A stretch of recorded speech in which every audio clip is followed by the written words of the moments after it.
Bienvenue dans Xi Jinping son histoire, une série de podcasts présentant les nombreuses expériences professionnelles de Xi Jinping à différents niveaux du gouvernement chinois, afin de découvrir comment son leadership et sa pensée en termes de gouvernance ont progressivement pris forme.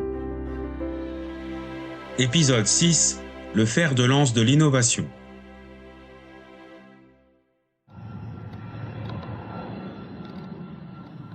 Eastern 919, nous sommes heureux d'accueillir le premier vol du C919 dans l'histoire de l'aviation civile chinoise. Le grand avion de ligne chinois prendra de l'altitude. Copie, tour de contrôle. Le C919 est un formidable avion. Nous en prendrons soin chez Eastern Airlines.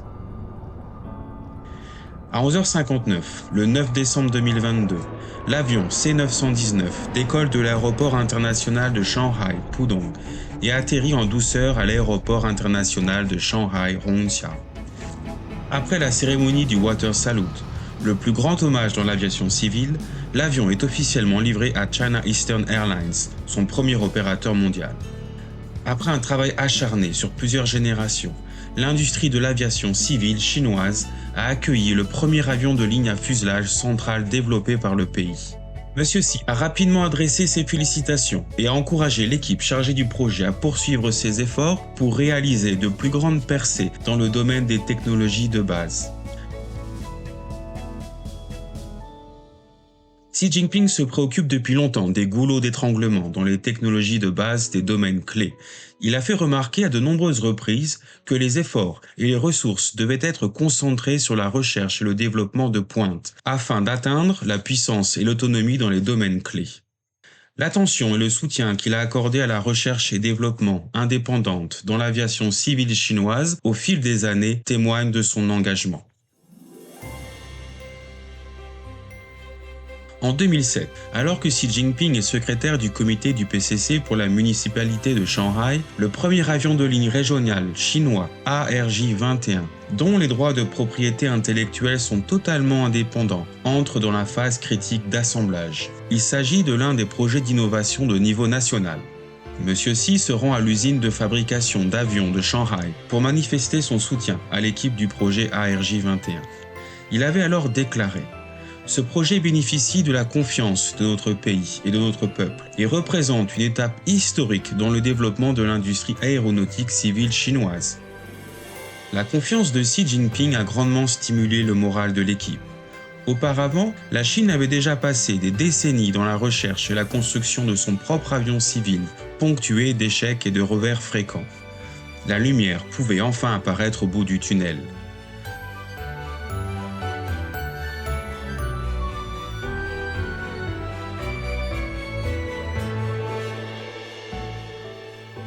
En 2008, le vol d'essai de l'ARJ-21 est couronné de succès, ce qui ouvre un nouveau chapitre dans l'industrie aéronautique civile chinoise. La même année, l'usine de fabrication d'avions de Shanghai devient une filiale de la toute nouvelle Commercial Aircraft Corporation of China, COMAC, et commence à participer à la recherche et au développement de l'avion C919. Cependant, de tels projets ne se font jamais sans heurts. En mai 2014, l'équipe du C919 a du mal à terminer l'assemblage et ne peut pas livrer l'avion dans les délais prévus. Monsieur Xi se rend au centre de recherche et de développement de la COMAC à Shanghai pour apporter son soutien. Il interroge les pilotes sur les vols d'essai et monte à bord du prototype de présentation du C919. Il se rend dans le cockpit et dans la cabine des passagers pour mieux comprendre la conception de l'avion. Les remarques et les encouragements de Monsieur Xi ont eu une grande importance pour les personnes présentes sur le site. L'industrie aéronautique chinoise a connu un parcours difficile. Nous avons fait le premier pas et c'est un excellent début avec une forte dynamique. J'espère que vous continuerez à avancer et à injecter plus de force dans le développement de la Chine. Nous devons progresser dans l'industrie de la fabrication d'équipements et nous devons avoir notre propre avion de ligne. Je place de grands espoirs en vous. Wu Gongwei, concepteur en chef du C919 et académicien de l'Académie chinoise d'ingénierie, a rappelé: Xi Jinping nous a montré la direction à suivre. Nous devons renforcer notre propre industrie de fabrication d'équipements. La Chine doit avoir son propre avion de ligne. Ces paroles nous ont beaucoup inspirés.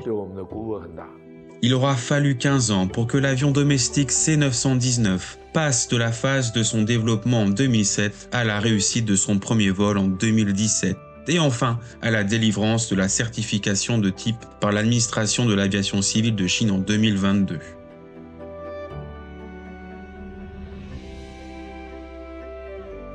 Au cours de ce processus, les Chinois ont réalisé leur rêve, celui de développer leur propre grand avion, et ont trouvé leur voie dans l'innovation indépendante pour l'industrie aéronautique chinoise. La richesse des talents est essentielle à la réussite d'une grande cause. Xi Jinping croit au pouvoir des grands talents et a montré un grand soutien, en particulier aux jeunes talents dans le domaine de la science et de la technologie. Il met les jeunes au défi en leur demandant de jouer un rôle de premier plan et d'assumer de plus grandes responsabilités, afin d'élargir et de renforcer la réserve de talents du pays dans le domaine des sciences et des technologies. Lorsqu'il était secrétaire du comité du PCC pour la province du Zhejiang, Xi était affectueusement surnommé le chef du département logistique par les travailleurs scientifiques et technologiques.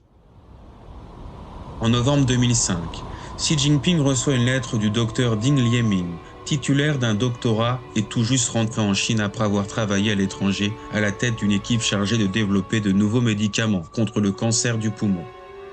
Le docteur Ding et son équipe sont alors basés à Hangzhou. Au cours des 3 dernières années, ils ont dû surmonter de nombreux obstacles avant d'achever la recherche préclinique sur un nouveau médicament de thérapie ciblée. Après avoir soumis la demande d'essai clinique aux services compétents, le docteur Ding ne reçoit aucune réponse. Compte tenu de l'importance vitale de ce nouveau médicament anticancéreux pour les patients, le docteur Ding décide d'écrire directement à Xi Jinping. Dans sa lettre, le docteur Ding déclare: Nous développons une nouvelle génération de médicaments de thérapie ciblés contre le cancer à base de chlorhydrate dicotinib que nous développons nous-mêmes et pour lequel nous détenons des droits de propriété intellectuelle indépendants. Il s'agit également d'un médicament important que de nombreux patients atteints de cancer attendent en Chine. Des produits similaires provenant de l'étranger sont déjà présents sur le marché chinois, mais leur prix élevé rebute la plupart des patients. La lettre contient tous les derniers espoirs du docteur Ding et de son équipe.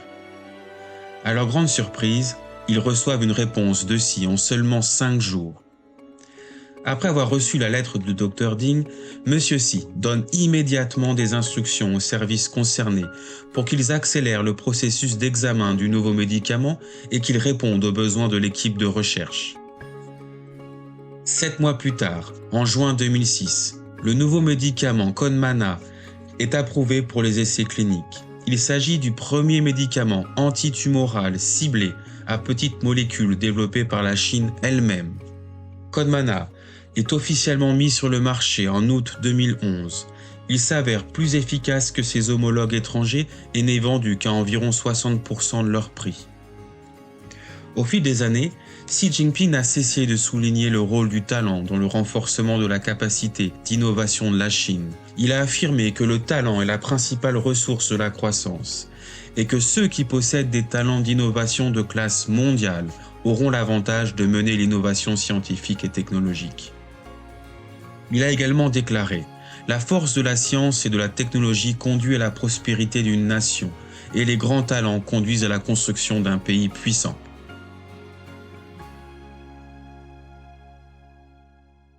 Pour promouvoir l'innovation, Xi Jinping accorde une grande attention à l'élimination des obstacles auxquels se heurtent les entreprises par le biais d'une réforme institutionnelle afin d'encourager une plus grande créativité. Cela permet d'accélérer la commercialisation et l'industrialisation des découvertes scientifiques et technologiques. En mai 2001, alors qu'il est gouverneur de la province du Fujian, dans le sud-est de la Chine, Xi Jinping inspecte l'usine de construction navale Maowei Shipbuilding à Fuzhou, la capitale de la province. Cette usine, dont l'histoire remonte à plus d'un siècle, était autrefois un important exportateur de navires. Mais à l'époque, L'usine était en difficulté en raison d'une gestion obsolète et d'un manque de financement pour la modernisation des équipements et des technologies. Sous l'effet de facteurs externes tels que la crise financière, l'usine était au bord de la faillite et ses meilleurs experts partaient les uns après les autres. Le constructeur naval avait du mal à obtenir de nouvelles commandes et se débattait dans la construction et la livraison de navires. En entendant parler des difficultés de l'usine, Sy émet l'idée de diversifier ses canaux de financement et de se débarrasser de ses dettes afin d'aller de l'avant. Cette idée permet à cette vieille entreprise d'État de trouver une issue, une réforme de la société anonyme. Alors que cette usine centenaire renaît avec une nouvelle énergie, Sy propose un nouvel objectif, prendre l'initiative de l'innovation technologique. Un dimanche de juin 2002, un porte-conteneur de 700 EVP, fabriqué par Maui Shipbuilding, est sur le point d'être livré à l'Allemagne. Sy est invité à se rendre sur place. Sy arrive tôt le matin et inspecte minutieusement le navire du compartiment inférieur à la cabine jusqu'au quartier du capitaine. Il discute avec Siezo Min, alors directeur général du Fujian Shipbuilding Industry Group. Quelles pièces de ce navire n'ont pas été fabriquées dans le pays? L'équipement principal et le système de navigation ont été importés. Si nous voulons vraiment développer notre industrie dans la construction navale, nous devons nous concentrer davantage sur l'amélioration de notre technologie au lieu de nous contenter de travailler dur. Nous devrions fixer nos objectifs sur des produits de pointe et compter davantage sur nous-mêmes en ce qui concerne l'innovation scientifique et technologique.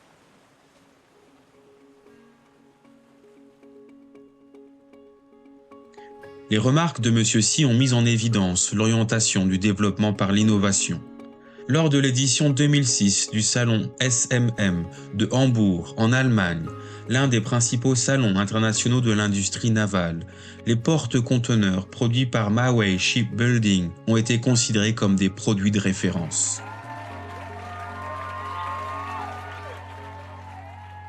Dans les années qui ont suivi, l'usine n'a cessé d'accroître ses investissements en recherche et développement, allant de la construction de navires de base à la fabrication d'équipements de génie maritime. Elle s'est également lancée dans de nouveaux domaines tels que la construction de navires, de supports de plongée de haute qualité et de navires de construction, ainsi que la fabrication d'installations pour la pêche en haute mer. Après des décennies de développement, l'usine est devenue un pionnier dans la fabrication d'équipements haut de gamme.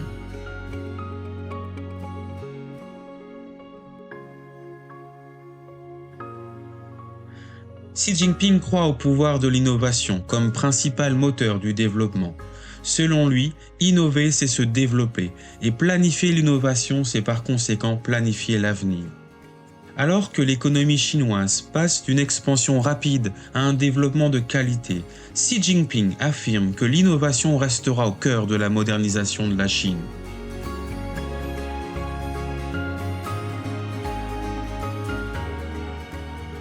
Vous avez écouté Xi Jinping, son histoire. Dans le 7e épisode, nous découvrirons la philosophie de Xi Jinping en matière de talent et l'importance qu'il accorde aux personnes talentueuses dans le développement de la Chine.